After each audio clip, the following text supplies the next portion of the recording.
देखिए, हमारी ट्रांजैक्शंस जो हैं वो सब लोग जानते हैं, हमारे वेबसाइट में हैं। कुछ जो कैबिनेट के द्वारा निर्णय होता है तो उसके बाद आगे बढ़ते हैं। पहले हम प्रक्रिया में हम लोग एडवाइज़र्स और लीगल एडवाइज़र्स का करते हैं, उसके बाद कंपनी के साथ विस्तृत बातचीत होती है, रोड शोज़ होते हैं, उसके बाद एक्सप्रेशन ऑफ इंटरेस्ट सब लाते हैं। और 2 स्टेज में ये काम होता है कि पहले फर्स्ट स्टेज में एक्सप्रेशन ऑफ इंटरेस्ट में हम जो क्राइटेरिया, एलिजिबिलिटी क्राइटेरिया होते हैं उसमें क्वालिफाई करते हैं और उनको फिर एक डिटेल्ड ड्यू डिलिजेंस की प्रक्रिया, जिसमें कि वो कंपनी के बारे में उनको वर्चुअल डेटा रूम में सभी तरह की जानकारी दी जाती है।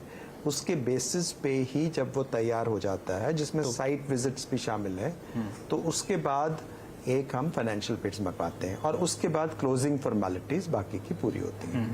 अब इसको नज़र रखते हुए हमारी जो ट्रांजैक्शंस विभिन्न चल रही हैं, उसमें कुछ ऐसे भी हैं जिसमें कि हमें डीमर्जर करने की ज़रूरत पड़ी, क्योंकि जो लिस्टेड कंपनीज होती हैं, यदि उनके कुछ नॉन कोर एसेट्स उनको हम हस्तांतरण नहीं करते हैं क्योंकि वो ऑपरेशन से भिन्न हैं और उनकी वैल्यू एज रियल एस्टेट ज़्यादा है, जो कि किसी कंपनी जो स्टेक से लेना चाहेंगे उनके संभव नहीं है उनके लिए रियल एस्टेट की तरह। डीमर्जर किनका लगभग कंप्लीट, बीएमएल का? तो जैसे बीएमएल का डीमर्जर का ऑर्डर एमसीए ने जारी किया है अभी हाल ही में। तो इसका आगे की प्रक्रिया में शेयर एलोकेशन और उसके बाद फिर लिस्टिंग, उसके बाद लिस्टिंग। तो लिस्टिंग उसी तरह से एनएमडीसी स्टील का है, उसका भी डीमर्जर ऑर्डर जारी हुआ है। एनएमडीसी के डीमर्जर कॉर्पोरेशन ऑफ इंडिया का जो डीमर्जर प्रोसेस अभी चल रहा है एमसीए में।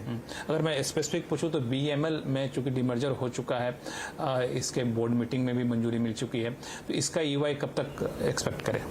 नहीं, ये इसका तो ईओआई कब से आ चुका है, इसको हम लोग और इसमें बहुत से जो बिडर्स भी हैं वो बिडर्स ड्यू डिलिजेंस कर रहे हैं और उनमें से एक ये रिक्वायरमेंट भी थी कि डीमर्जर करना है, इसके जो एसेट्स को उसको सेपरेट किया जाए। और चूंकि इसमें लैंड है, बेंगलोर में लैंड थी, मैसूर की ज़मीन थी, उन ज़मीन में जो कि एक काफ़ी महत्वपूर्ण और महंगी ज़मीन है, उस ज़मीन को अलग से करके ताकि उसमें सभी शेयर होल्डर्स का रहे और वो सरकारी कंपनी रहे, जैसे सरकार की उसमें ज़्यादा हिस्सेदारी है और वो इसकी स्ट्रेटेजिक डिसइन्वेस्टमेंट की प्रक्रिया में शामिल ना हो।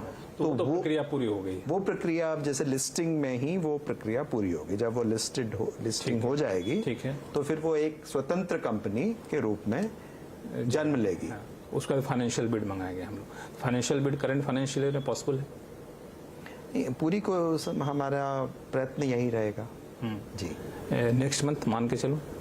नहीं, हम इस तरह से तो मैं टाइम टेबल नहीं देना चाहूँगा आपको, लेकिन मैं ब्रॉडली आपको ये कह रहा हूँ कि वो हमारा ये निरंतर प्रक्रिया चलती जाती है। इसी तरह से जैसे हिंदुस्तान HLL लाइफ केयर है, उसमें बिडिंग प्रोसेस में आगे एडवांस में लोग ड्यू डिलिजेंस कर रहे हैं। PDIL है, उसमें ड्यू डिलिजेंस कर रहे हैं। आपने एक नाम लिया इनका NMDC का, जो स्टील लिमिटेड के नाम से डीमर्जर का ऑर्डर आ चुका है। तो डीमर्जर ऑर्डर आने का मतलब माना जाए कि अब हम लोग प्रोसेस में एक काफ़ी बड़ा हिस्सा पूरा कर चुके हैं जी। और इसके बाद एक शिपिंग कॉर्पोरेशन ऑफ इंडिया, इसका डीमर्जर अभी तक हुआ नहीं। कब तक एक्सपेक्ट करें डीमर्जर? कुछ हिंट दे पाएँ? इसका मुझे लग रहा है कि बहुत जल्द ही इसका हो जाएगा, क्योंकि काफ़ी एडवांस स्टेज में है। उसके 2 स्टेज मोटे तौर पर होते हैं डीमर्जर के, एक स्टेज 1 एक स्टेज 2। तो स्टेज 1 पार कर चुके हैं हम लोग जी। तो SCI का भी हम लोग फाइनेंशियल बिड मान के चले करंट फाइनेंशियल में कि नहीं, उसमें मुश्किल लग रहा है? नहीं, बिल्कुल होगा।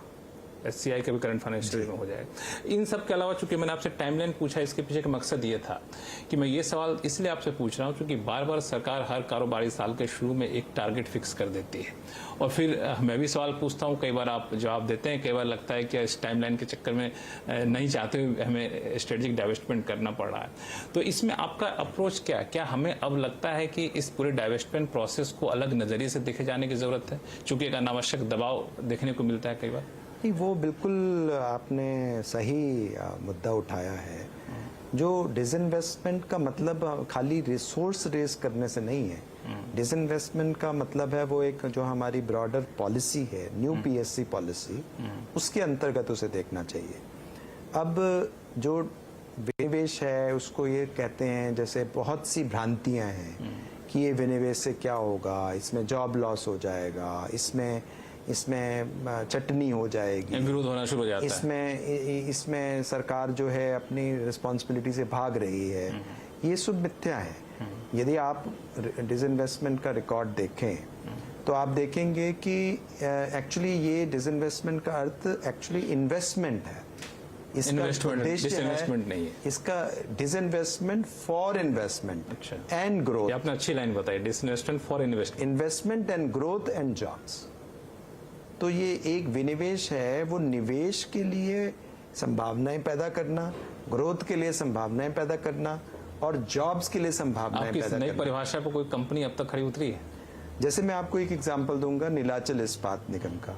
अब कहने को तो उसमें नीलाचल इस्पात निगम एक सब्सिडरी थी, एक जॉइंट वेंचर था जिसमें 4 सरकारी कंपनियां, भारत सरकार की कंपनियां और 2 उड़ीसा सरकार की कंपनियां थी और ये 2 साल से बंद पड़ा हुआ था प्लांट। और आप देखेंगे कि किस किस कठिनाइयों से उनके जो श्रमिक हैं वो गुजरे हैं। 2 साल से उनको बहुत ही कठिनाइयों का सामना, प्लांट बंद हो गया, अपॉर्चुनिटीज नहीं थी, पैसा नहीं था। आप समझ सकते हैं कि कितनी दिक्कत। अब क्या बदला? अब 4 जुलाई को हमने उसको हस्तांतरण किया, 12,100 करोड़ मिला और उस एंटरप्राइज वैल्यू के आधार पे सबसे पहले तो लगभग 350 करोड़ की जो बकाया राशि वर्कर्स की थी वो सबसे ऊपर थी, शीर्ष स्थान पे वाटरफॉल में उनको दी गई। उसके बाद ऑपरेशनल क्रेडिटर्स आए, सारे जितने प्रमोटर्स थे जिन्होंने विभिन्न समय में पैसा लगाया था, चाहे वो OMC हो, चाहे वो MMTC हो, उनको दिया गया। उनकी हो, जो बाहर के ऑपरेशनल क्रेडिटर्स थे, एडवर्टाइजमेंट करके उन सबको जगह जगह से खोजा गया कि किसका बकाया है, उन सबको बकाया दिया गया। बैंकों का चुगतान हुआ, में इन NCDs जो थे उनका चुगतान हुआ, जो नॉन कन्वर्टेबल डिबेंचर्स थे। तो इन सबके भुगतान के बाद आपका फिर भी जो उसमें जो ओरिजिनल प्रमोटर्स थे 6 कंपनियां, उन सबको पैसा मिला और MMTC की थी जो कॉर्पोरेट गारंटी वो रिलीज हुई और फिर प्रोडक्शन भी शुरू हुआ और 3 महीने के अंदर ब्लास्ट फर्नेस शुरू हो गई और अभी 4-5 मिलियन टन का प्लान ऑलरेडी शुरू हो चुका है। इसीलिए आप कह रहे हैं कि डाइवेस्टमेंट फॉर इन्वेस्टमेंट और है। वहां पे अभी आप देखें जो बिल्कुल एक 2 साल से बिल्कुल वीरान जहां जंगल हो गया था, वहाँ इंडस्ट्री फल फूल, वहां पूरी एक्टिविटी चल रही है। 4,000 से लोग ज्यादा वहां काम कर रहे हैं।